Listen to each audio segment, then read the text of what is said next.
Hello friends, welcome to channel guys. So this is the 16th lecture of this series and we are discussing some most important questions from the previous year question papers. So we have discussed 15 lecture already and near about 200 question we have discussed in these lecture. And so if anyone watching this video first time, kindly go and visit the playlist and watch all the video and solve all the questions. So now in this video we will discuss another 10 questions which is very important for upcoming examination. So now let us start from question number 1. This question asked in July 2016 and the question is, what is the number of proposed target for sustainable development goal adopted by UN General Assembly on 25 September 2015? आपको बताना है कि 2015 और 25 सितंबर में UNGA के द्वारा जो SDG goals को अडोप्ट किया गया था, तो उसमें टोटल नंबर ऑफ कितने टारगेट थे आपको बताना है। चार ऑप्शन दिए हैं, 170, 165, 169 एंड 155। आई होप इसका आंसर आपको पता होगा। अगर आपको पता है तो आप सोच लीजिए एंड इसका जो राइट आंसर है दैट इज 169।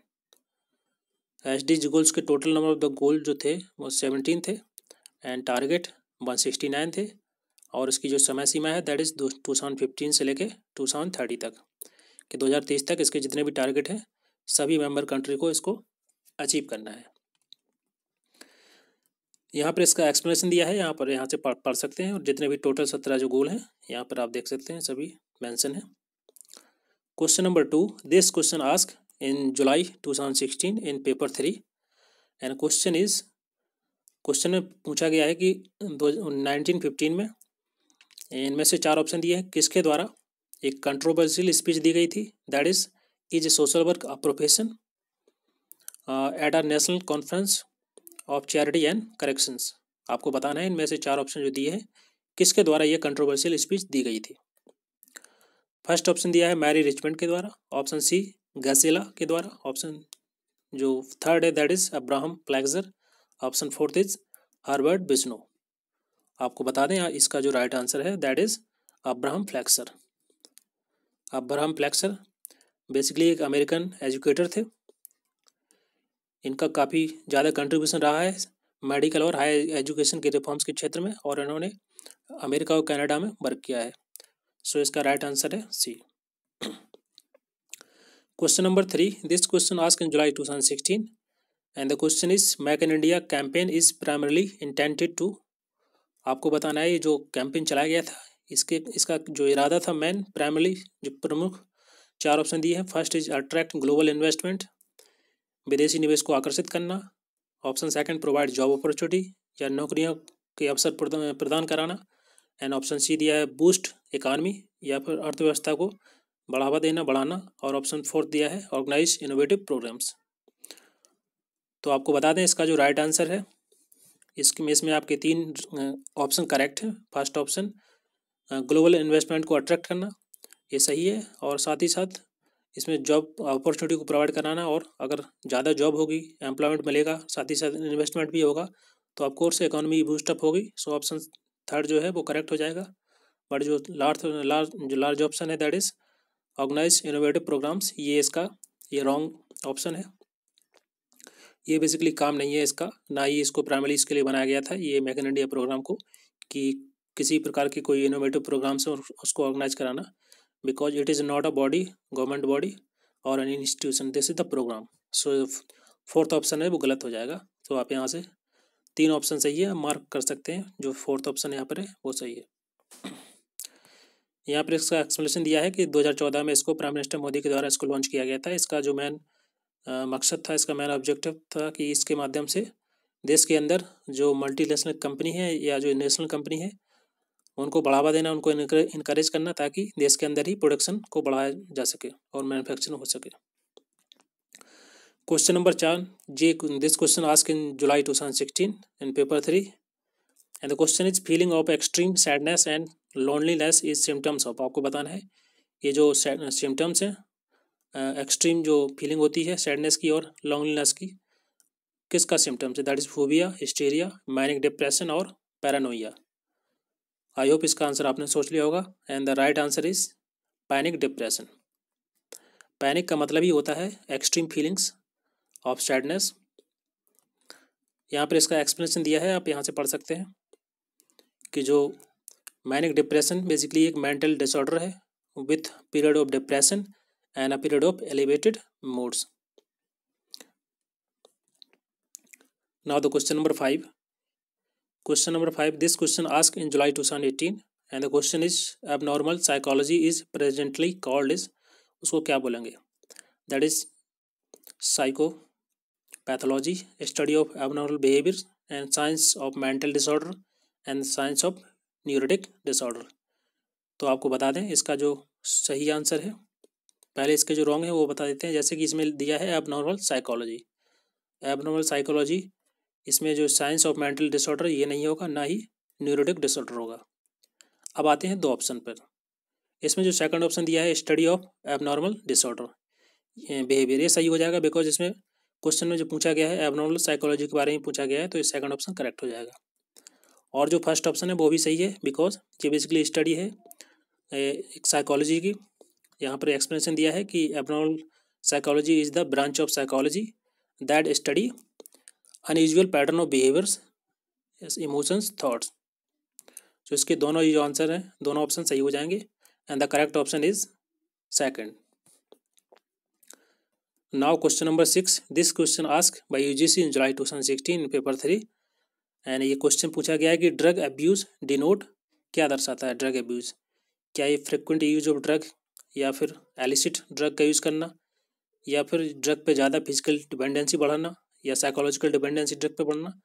तो आपको बता दें अगर जो डॉक्टर प्रेस्क्राइब करते हैं मेडिसिन, जो ड्रग प्रेस्क्राइब करते हैं डॉक्टर, तो उस पर फ्रिक्वेंट यूज हो सकता है उसका। कोई अगर पेशेंट है या जो किसी प्रकार की बीमारी है, कोई डिफिशिएंसी है, तो वो ड्रग का यूज़ कर सकता है।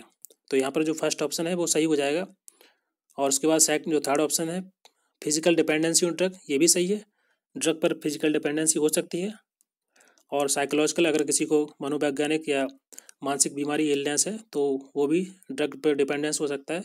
तो इसकी जो तीनों की तीनों ऑप्शन है सही हो जाएंगे। बट ये जो सेकंड ऑप्शन है कि यूज ऑफ एलिसिट ड्रग, अगर ड्रग अब्यूज़ की बात करें तो इसका जो सही होगा सेकंड होगा, क्योंकि अगर आप गलत तरीके से या उसका यूज करते हैं ड्रग का नशा करने के लिए, so that become the drug abuse. यहाँ पर इसका एक्सप्लेनेशन दिया है, यहाँ से आप पढ़ सकते हैं कि जो ड्रग अब्यूज़ है एक पैटर्नाइज यूज है जिसके माध्यम से जो कंज्यूमर होता है, जो यूजर होता है, वो ड्रग को बहुत ज़्यादा अमाउंट में या उसको गलत तरीके से यूज करता है जो कि हार्मफुल होता है उसकी बॉडी के लिए, उसको ही बोलते हैं ड्रग अब्यूज़। तो यहाँ पर जो भी ऑप्शन था वो सही हो जाता।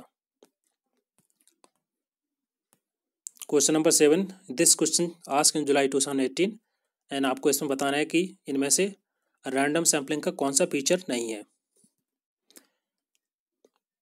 इसको एक एग्जाम्पल लेते हैं और उसको एक्सप्लेन करके बताते हैं। जैसे कि फॉर एग्जाम्पल एक बॉक्स है, इसके अंदर बहुत सारी बॉल हैं, सभी आइडेंटिकल हैं, और इसमें से किसी एक बॉल को निकाला जाता है रैंडमली।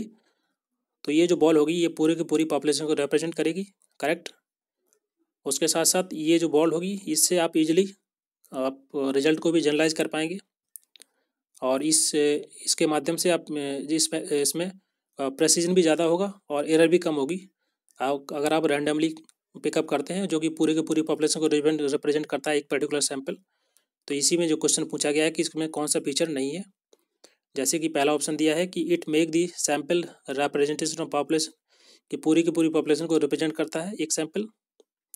और it ensure generalisation of result, ये भी सही है। एंड ऑप्शन सी दिया है कि it reduce error and increase precision of experiment, ये तो अभी मैंने बताया आपको, तो ऑप्शन सी भी सही हो जाएगा। और बट ऑप्शन फोर्थ जो दिया है इट मैक्सिमाइज एक्सपेरिमेंट वेरिएंस, जो वेरिएंस एक्सपेरिमेंट वेरिएंस होते हैं उनको मैक्सिमाइज करता है, ये पूर्ण रूप से सही नहीं है, गलत है ऑप्शन। सो इसमें यही जो सही फोर्थ ऑप्शन है ये करेक्ट हो जाएगा बिकॉज इसमें पूछा गया which is not a feature of random sampling. यहाँ पर एक्सप्लेनेशन दिया है, यहाँ से पढ़ सकते हैं। क्वेश्चन नंबर 8 देखते हैं। This question ask in November 2017 and इसमें पूछा गया है कि जो HIV को डायग्नोस करने के लिए जो टेस्ट किया जाता है कंफर्मेटरी टेस्ट, उसको क्या बोलते हैं? दैट इज एलिजा या वेस्टर्न ब्लॉट या ESR टेस्ट या फिर PSR टेस्ट। आई होप इसका आंसर आपको पता होगा। इसका राइट आंसर है western blot test. Western blot test basically एक इसको यूज किया जाता है एक एक एनालिटिकल टेक्निक है, इसके माध्यम से जो मॉलिकुलर बायोलॉजी होते हैं उसमें किस जो प्रोटीन्स होते हैं उनको एक्सट्रैक्ट करने के लिए इसका यूज़ किया जाता है। जैसे कि अगर नेगेटिव प्रोटीन है या पर कोई डेरिवेटेड प्रोटीन है, उनको एक्सट्रैक्ट करने के लिए डिफरेंट टाइप्स की टेक्निक्स यूज की जाती हैं। ये उसी को बोलते हैं वेस्टर्न प्लॉट। क्वेश्चन नंबर 9, ये जो क्वेश्चन है इसको जुलाई 2016 में पूछा गया। एंड क्वेश्चन है कि जुवेनाइल जस्टिस बोर्ड है वो बेसिकली किससे डील करता है, किस प्रकार के इशू से डील करता है। चिल्ड्रंस इन द नीड और ऑफ केयर एंड प्रोटेक्शन, उनकी देखभाल और सुरक्षा की आवश्यकता के लिए, या फिर children's in the conflict with law, या थर्ड ऑप्शन दिया है कि मिसिंग चिल्ड्रंस, जो बच्चे गुम हो जाते हैं उनको लेकर के ये जो बोर्ड है काम करता है, या फिर स्पेशल बच्चों के लिए। तो आपको बता दें इसका जो राइट आंसर है that is children's in the conflict with law.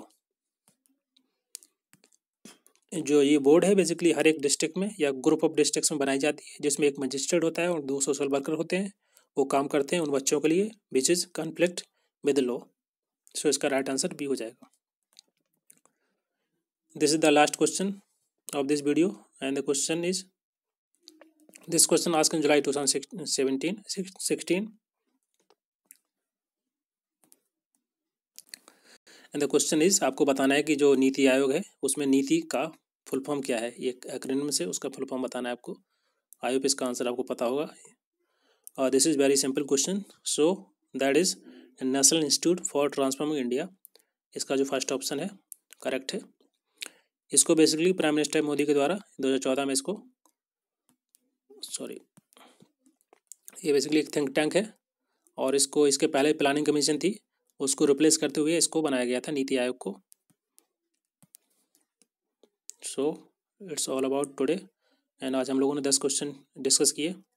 सो आज के लिए इतना है। Thank you very much for discussion.